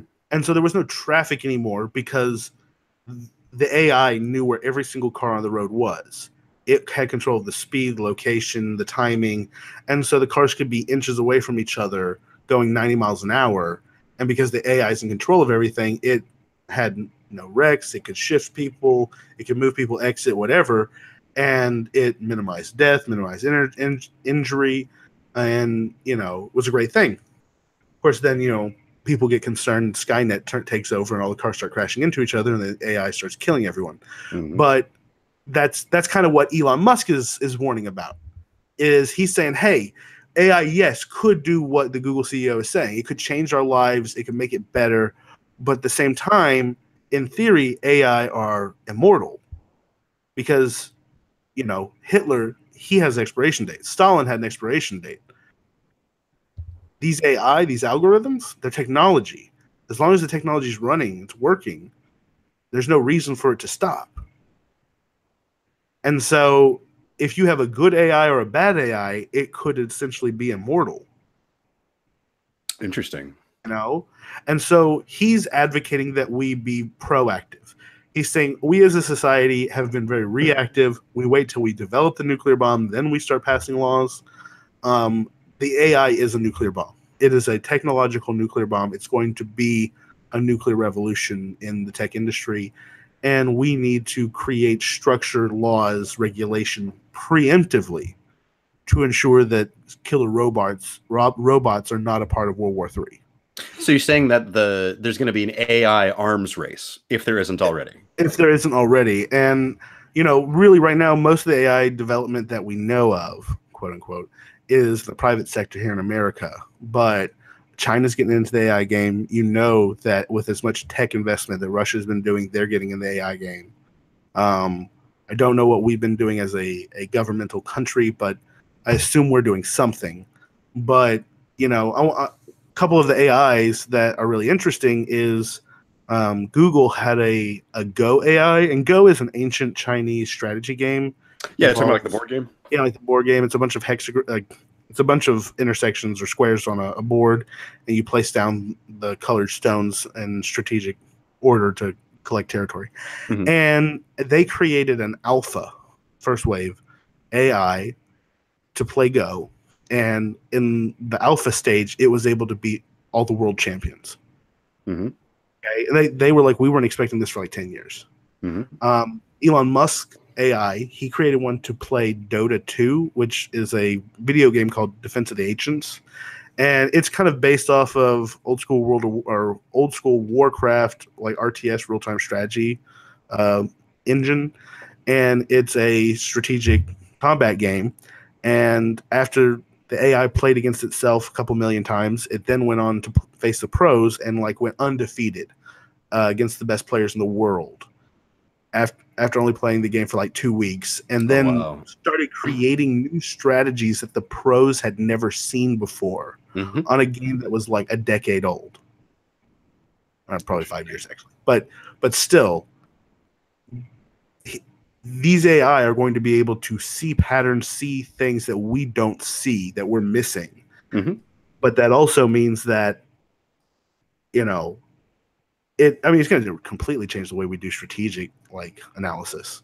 Oh, absolutely. This has already revolutionized the logistics industry, meaning how businesses move their products between warehouses and the sales floors and such, where people, one of the leaders in this is Amazon. And the reason why they've been able to be so successful is they have just so much data because they've done this so many times. So they know exactly how to pack all of those packages onto the truck. That way they can have the truck drive the most efficient route to deliver them. And that way, when they deliver them, the packages are arranged on the truck so that the first ones to go out are on the back and you just take them right off. So we're already seeing this have huge dividends to private business, especially for people who are selling, actual products in the logistics industry. Well, and another aspect of the AI revolution has been natural language processing. So, all of our language recognition that we have on our cell phones now. Hey, Siri, I like this song. Or, hey, Google, can you play me some jazz? That has been a part of the AI revolution, learning to recognize human nomenclature, human, just phrases, things that may not even be a command, interpret it, and then in a matter of seconds, translate it into the computer's language and have it do something. The computers are getting better at understanding us, and that makes them more efficient. I remember whenever I got my Xbox One, it had the voice recognition, and I would be okay, Xbox, play this, open Netflix, damn it. It was I say it 4 or 5 times, and then finally it would work. And yeah, I'm glad you bring that up because that's a great example. Because I also got an Xbox One with the Kinect when it came out, and I would talk to it, and when it first came out, it really wasn't so much understanding what you're saying as it had pre-programmed commands. You had to learn the commands, and if you didn't use the commands, it didn't work. So if you ever wanted to use FX Now, which was the streaming platform for the network FX, it was all one word, FXNOW. So if you said Xbox, open FX Now, it had no idea what you were talking about. But if you said Xbox, open FUGS Now, it would do it. But then after about a year, they switched and they were like, hey, now you get to use Cortana, which sounded great. Because it meant that rather than just those pre-programmed commands, you could speak to it a little bit more conversationally and it would work. But rather than working immediately, it had to go search the internet for what you said, figure out what you said, then come back and do it. So it took longer to the point that it was completely useless. And this is where they have to get better at it. But that's the direction. It's the natural language processing, and then deep learning, which is where they take the massive amounts of data and start recognizing patterns and stuff like that. And one of the things that's the deep learning is where they're trying to make the computers act more like a brain rather than just a Google search algorithm. It creates its own parameters based off of the objective, and based off the content, and it can start sifting through it faster because it can eliminate stuff that is not, helpful. And then it doesn't have to look at all that stuff. It already knows this is not useful, not what I'm looking for. Mm-hmm. So and we know just based off Cambridge Analytica, Facebook, that data is king right now. Yeah, the ones who are going to make the best systems are going to be the ones with the most data. Absolutely. And who has the most data right now? Google, Facebook, Amazon. Now, I guess my question is, do you have any concerns like Elon Musk? Like, are you concerned that this is going to inevitably lead to a Skynet Terminator situation, or is it just going to be annoying talking toasters? Oh, good question. Yes, I would say I'm closer to the Elon Musk camp. Okay. And this might be simplifying it too much, but I've always thought that the moment that you make a robot who can make a robot is that's when the human race comes apart. Mm. Well, I think one of Google's AI, and this was like in the early days when I was reading about it, they gave it a game that they created. And the first game they gave it had two like bots that it can control, that it could tell what to do. And if they cooperated, they were rewarded, so they started cooperating more and more. It taught to cooperate. Then there was one where there were two, and there were scarce resources. And whenever the resources started to dwindle, the AI realized that it could attack the other collector and slow it down. And so it started doing that so that it could get more. So the AIs will learn very quickly how to allocate resources and how to defend resources and stuff like that. So if they get to the point where they can create more AI, they can design an AI to do something or they can create a factory that can pump out droids to do stuff. Mm-hmm. Like, definitely it would be hard to stop. Right. And even if we stop short of that, I fear for the future where I'm constantly being bombarded with targeted ads to the point that there really is no more free will anymore, that you're really not making your own choices. You're just responding to the ads. And maybe that's where we already are and don't even realize it. Did you see Ready Player One? I did. Remember the scene where they're like, we theorize that we can sell 80% of people's HUD space before inducing seizures. Yeah, right? Oh, jeez. If that isn't the future, I don't know what is. Yeah. Well, one thing that I want to touch on in the arena of AI is something that is more kind of science fiction than reality, but it raises an interesting question. And it's a concept that's called rampancy. Okay? And full disclosure, I'm definitely pulling this from like a video game. But the idea is that AI, because they are essentially algorithms and data can become corrupted. Like, have you ever tried to open up a PDF that's been corrupted? Didn't go too well. It didn't go too well. Didn't work. Or if you did get it open, it no longer was recognizable. Mm-hmm. And so the way that these AI work is they learn, and then based off those past, what I'm calling like memory data, they make decisions in the future and then learn from those decisions, and it's constantly refining its decision making. But what happens when those foundational bits of data become corrupt or altered or in some way messed with or hacked? Mm-hmm. Could that cause the AI to start making irrational decisions, start making decisions that are outside of its programming or outside of its objective? Mm-hmm. And that's what rampancy was. It was kind of akin to dementia for AI. The AI would stop working properly. They'd start going beyond their boundaries, ignoring their programming, acting hostile, irrational. Are you describing the first season of Westworld? No, I'm not specifically, but I mean, this is from it's the same thing though, right? Very similar, yeah, absolutely. but and that's very cool. I didn't even realize that. But what about here? I haven't heard any people talking about that being an issue here. But the way that this AI seems to be designed, or the way it's described to me, if the foundational building blocks of its logic system were corrupted, it seems like these AI could do some serious damage. And how do we protect against that? You know, physical, like, even if it's just digital, if it's just algorithms, you still got to store that data, that algorithm somewhere. Right. You know, how does a brownout affect it? How does lightning strike? And so it concerns me that there's a lot of unknowns going into this, and a lot of people are really gung-ho about it, that I do kind of side with Musk. I don't necessarily think that we're heading for Skynet or killer robots, but I do think that there's a lot of risk switching over to a AI society or AI-driven society.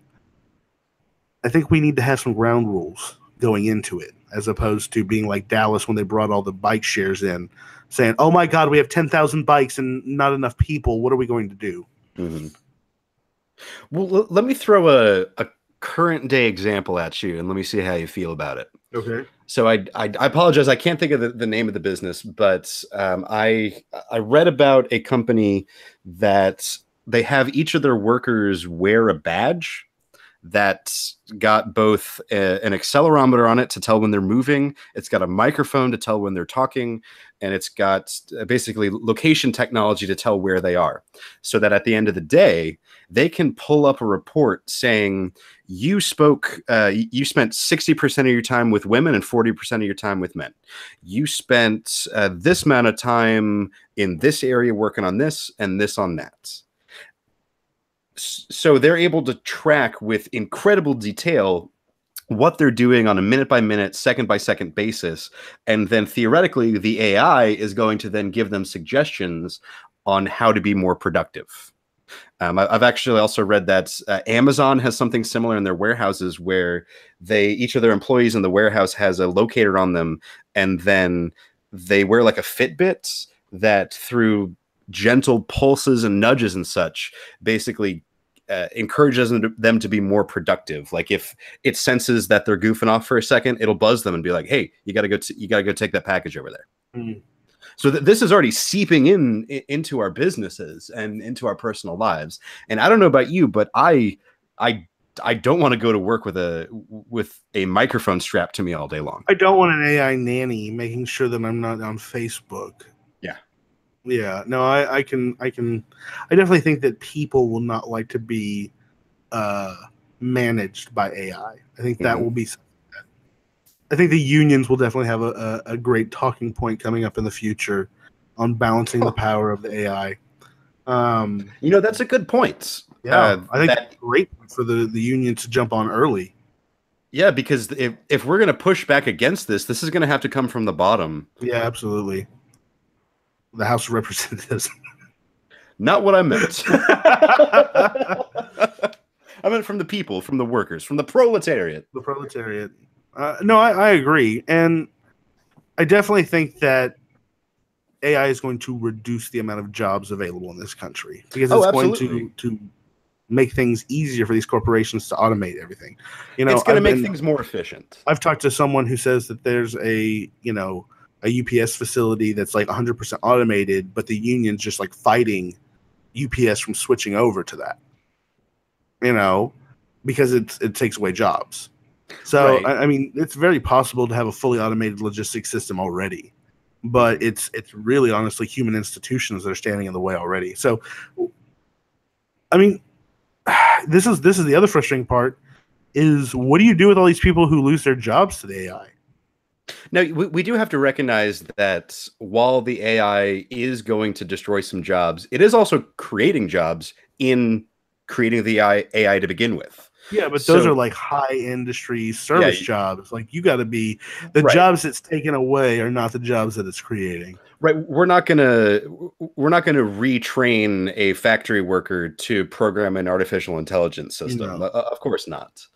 But I think you're absolutely right that the way that people positively spin this is that they say, "Oh, it's going to make things more efficient. It's going to make everything better," where they can take that time that you were spending doing this menial task and you can do something more productive with it. And that sounds great in the abstract, but I think what happens in reality is those in charge of the companies just take that savings and reinvest it in themselves.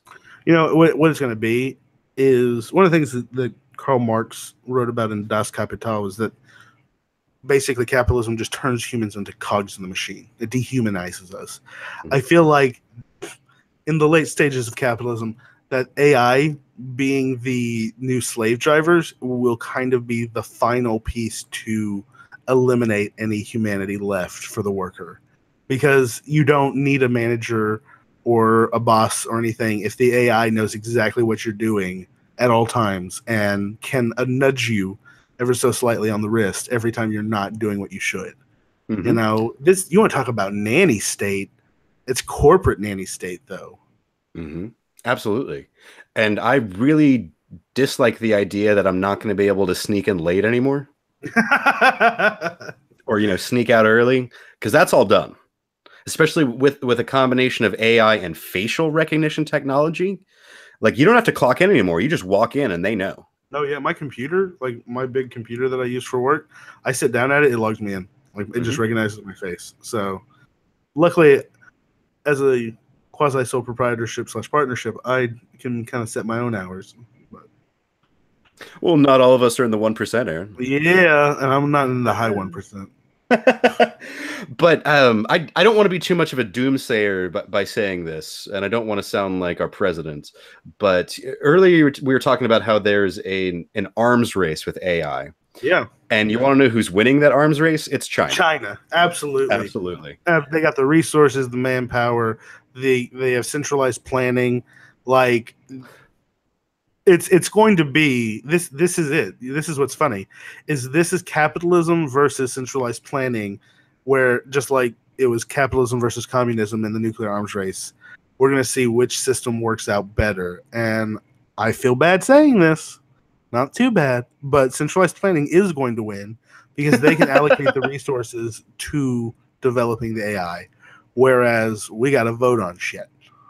Sure. I don't think I want to go that far, but one of the reasons why they are leading in this area now is that they're creating more data than we are as a function of the way that they live their lives. Because here we kind of gradually went from no device to desktop to laptop to smartphone, and we're all kind of climbing up that ladder. While in China, this might be an oversimplification, but they pretty much went rice paddy to smartphone, where most people's first introduction in technology is through their smartphone. So they do everything through their smartphone. Their entire life is there. So all of that data is being collected by basically Chinese Facebook, Chinese Google, you know, the big Chinese tech giants. And another way that this is also different from us is that mobile payments over there is light years ahead of us. Like over in China right now, nobody carries cash, and nobody carries credit cards. You pay for everything through your phone. Do you know about WeChat? No, and honestly, I feel like Americans just generally just trust that. Right, we do, but there's this app called WeChat in China that is it's everything. It's your messenger, it's your social platform. It's a combination of basically like text message and Facebook and Twitter and Snapchat and Venmo, because not only is it all those social things, it's also how you pay for things. So when you go into a shop and you want to buy something, they have a little QR code next to the register. You scan the QR code, and it's like, all right, you're at McDonald's. You want to pay McDonald's? There you go. There's your money. And all of those transactions are data.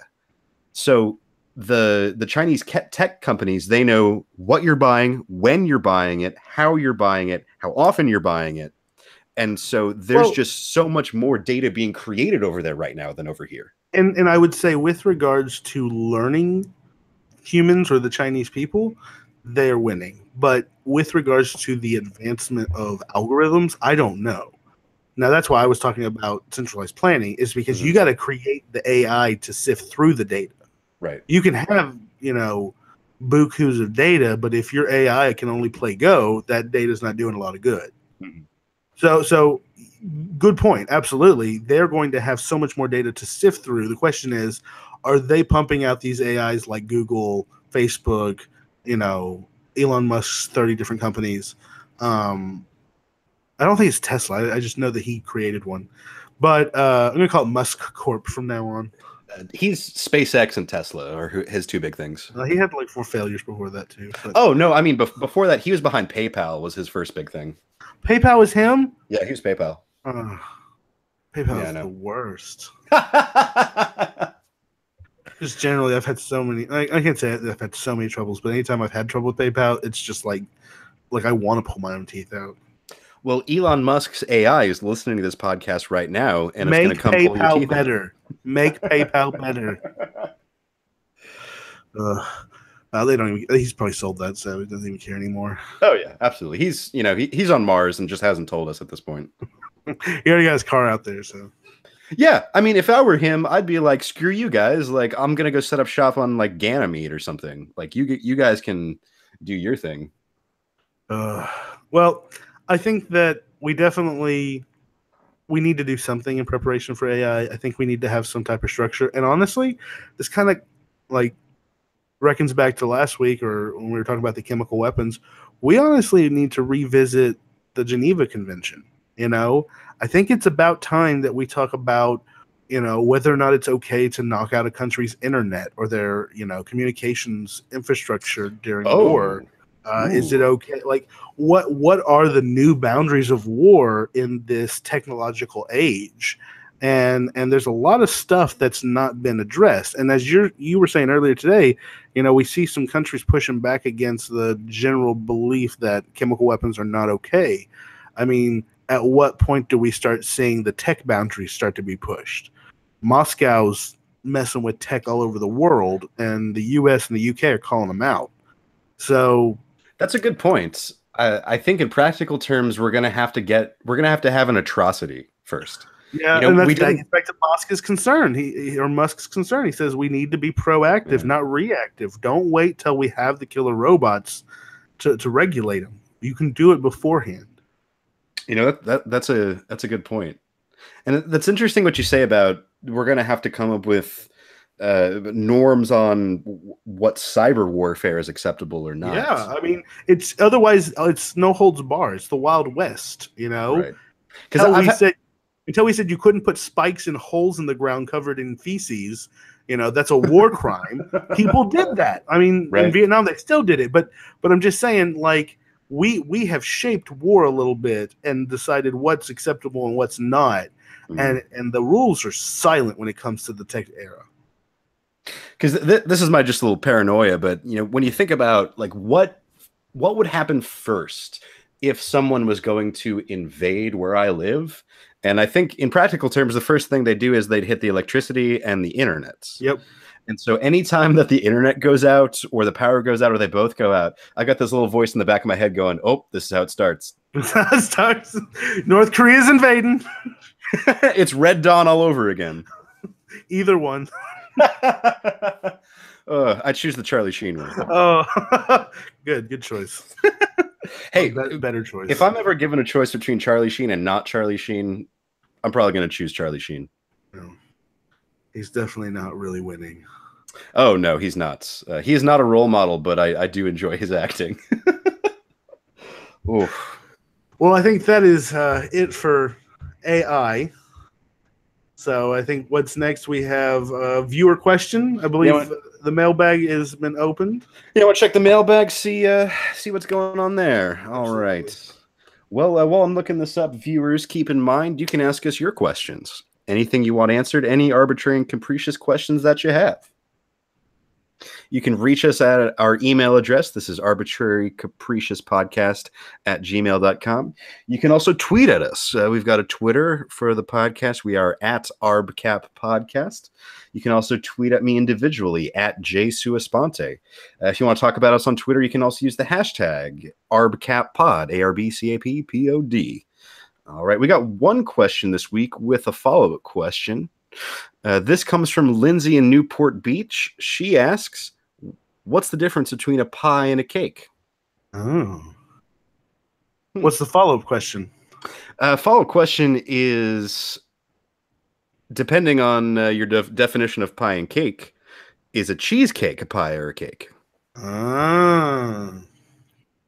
Okay, so difference between pie and a cake. First of all, cake does not have crust. Like pie, the crust is definitely a like attribute of pie.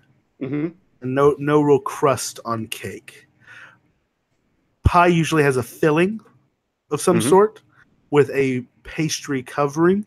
Yeah, I think you're right on there. Or a nut or fruit covering, because I've seen some where it's like the pecan pie at the top, you got your filling in the middle, and then the pecans on top, or you have a cobbler style with the what's it called, lattices. Mm-hmm.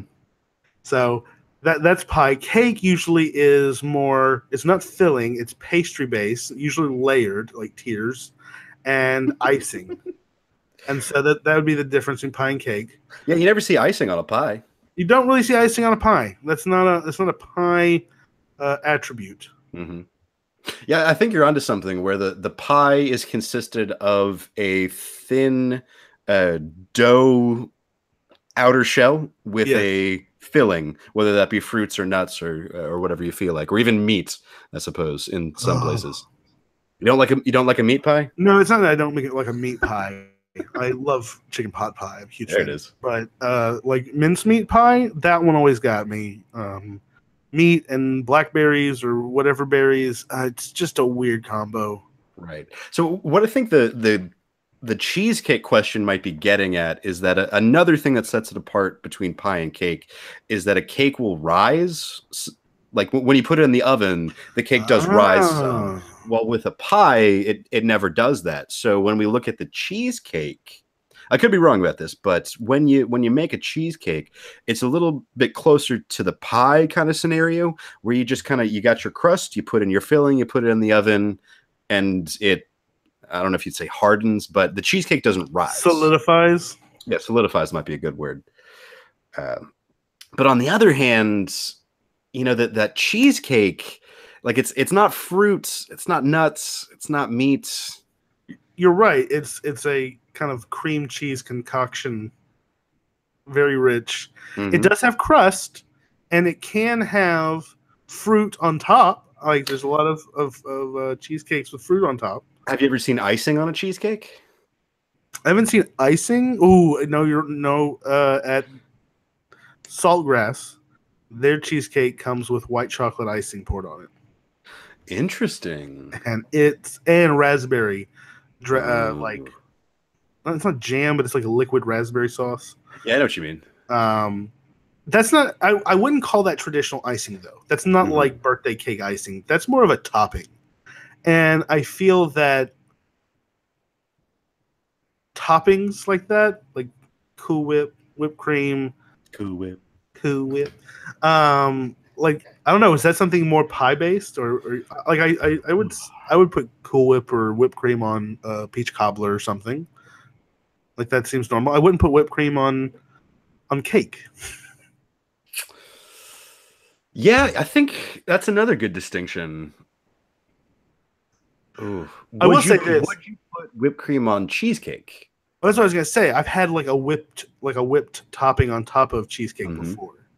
So and what about like a meringue pie? I honestly hate meringue with a fiery passion. The substance in and of itself. What's wrong with meringue? I can't stand it. I don't know. I don't know what it is about it, but anytime I've ever had it, it is like the biggest letdown. I think it's Cool Whip or whipped cream, and then it's this disgusting meringue, and I'm like, what has happened to my life? You know what was a big letdown for me is when someone told me that chocolate pie is basically just chocolate pudding. with the crust? Yeah, and I was like, at first I was like, no. It was like when they told me that Santa Claus wasn't real, I was like, no, that can't be right. But no, they're right. Like pretty much that's like the bare minimum of ingredients to be called pie. Right. So, and to extend this, what about key lime pie? Because I don't know if you've ever made a key lime pie before, but it's the easiest thing in the world. You get the lime juice, sugar, sweetened condensed milk. You pour that into the pie crust and you bake it, and that's it. I'm going to go ahead and say it. I think that cheesecake is in fact pie. Ooh. I'm going to say that it is a illusory cake. Cake in name only. And it is really It I is know. really just a cheese pie. Oh, But see, cheese pie doesn't sound good. So whoever created this cheese pie was like, you know what? Cheesecake, it's a little bit more acceptable. but what if there was already a cheese pie that it just wasn't sweet? But see, that's what I'm saying. Like if someone says cheese pie, I'm thinking of like macaroni pasta like baked into like a chicken pot pie. Right. Or just cheese. But I mean, there are sweet pies. Ooh, I don't know, man. But I will say this hmm. sidebar: the best cheesecake I ever had in my life was in Jerusalem, and Oh, it was at an Italian restaurant in Jerusalem. fair enough. And I have never had, like most times when you have cheesecake in America, it's very dense. Like it's got some thickness to it, some body. Oh yeah. This was the like most light, fluffy. It was like cream cheese light. Hmm. It had all the full flavor of cream cheese or of cheesecake without the density, and Interesting. it blew me away because I'd never had anything quite like it. Because I like the density. I love the density too. I'm not saying that that's something I don't like. I'm just saying that this blew me away because it was light. It was like your chocolate pudding cake or pie, and it was light and easy to eat, and I didn't have to have it absorb all the moisture in my mouth for like a 20-minute period. And I got all the flavor. Interesting. Because I love cheesecake. That might be Oh, my favorite dessert, just bar none.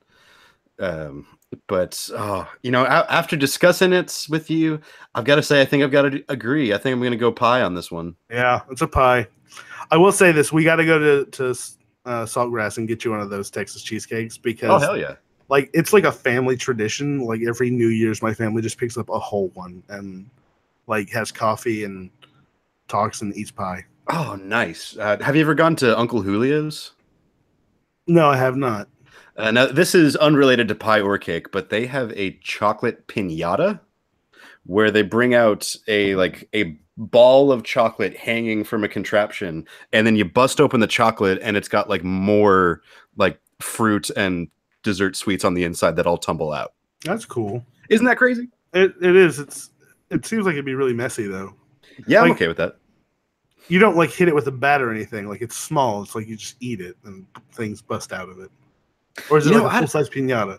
Ooh, I don't think it's full size, but I'm not sure if they give you anything to whack it open with. If they bring a tiny chocolate piñata hanging from a tiny like little contraption, and you have a tiny bat, and you like knock off its legs, and all the fruit and candy comes out, that would be amazing, and I would go immediately. What about a tiny blindfold? Challenge accepted. There we go. Going to Uncle Julio's and doing the podcast live from there next week. The Piñata Pod Challenge. I like it. Well, I think that's it for our question. Excellent pod today. A lot of fun. We got to talk about a lot of great things, a lot of terrible things. Mm-hmm. I'm really enjoying this kind of discussion of the elections, Jay, because honestly, we are kind of in a unique position in the sense that we have been told or have been educated more about our system than a lot of people in our electorate. And I feel like because of that, we want to be involved in this system. We want to see how it works. We want to, get other people excited about it. But other people, because of it being so complex and daunting, they just don't want anything to do with it. Mm-hmm. So I think as a society, we have to find better ways of talking about this and bringing it back to the average person.